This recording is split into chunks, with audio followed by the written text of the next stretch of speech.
Ayan po, maaga tayo nagising. Pupungas tayo. 3:50 tayo nagising, AM. Ayan po, agad po kaming bumiyahe ni nanay sa People's Market, ay Kawayan. Ayan po. Diyan po ang mga tindahan ng mga baboy. Ayan, siyempre subscribe po kay Jerry TV YouTube channel ko. Ayan po yan, Jerry TV YouTube channel. Ito po, ayan po. Diyan bumaba si nanay sa palengke. Ayan siya ng mga isda dyan. Ang Facebook ko po, Jerry Lagatic Diaz. Ayan po. Ayan po, ang Facebook ko po. Same, follow rin po kayo dyan. Ayan po. Agad naman po akong pumunta sa likod ng market. Diyan po yung sa baksakan ng, ayan po, daming mga isda. Diyan sa gilid lang po ng market. Ayan, naka-parking na po ako sa likod. Diyan sa baksakan ng mga gulay. Yan po, maraming parking yan po yan sa Kawayan Micro Market. Siyempre, marami nag-grocery dyan ng mga malengke. Madaling araw ang talaga ano dyan. Yan, ang daming prutas dyan. Gilid na mga sagingan.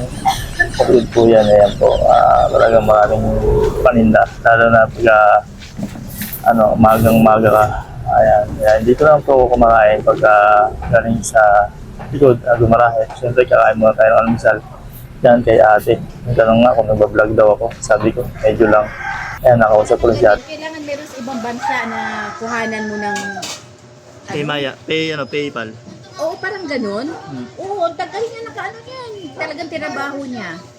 Nag-resign nga siya sa trabaho para lang ma-focus dyan eh. Ayan po, ang gano'n sinabi ni ate. Sabi niya po daw, ang kanyang anak na lalaki, nagsasahod na sa YouTube at Facebook. Sabi niya, ayan po, napakagandang sa mga nangangarap po.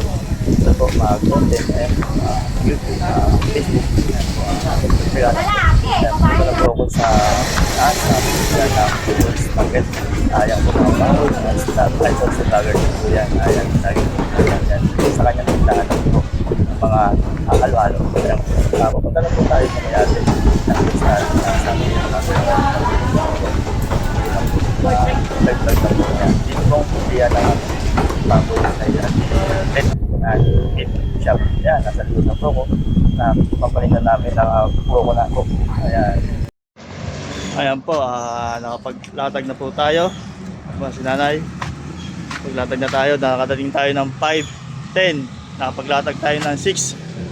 Ayan po. Mga ka-G, kompleto na po. May gulay tayo po, may mga saging din. Ayan. Maaga tayong pumunta ng market. Almost 3:50 nagising kami at nakarating kami ng 4:15 sa market. Ayan po. Ayan, paninda natin. Ayan, may mga prosin tayo nasa loob pa. Yung mga pasiriwang gulay, sariwang isda, sariwang karne, meron din. Ayan po, dito. Meron na tayo rito. Makanin, meron din. Mga G, harap na kayo. Dito sa Emily Store. Ayan. Gilid lang ng iglesia. Babus. Thank you.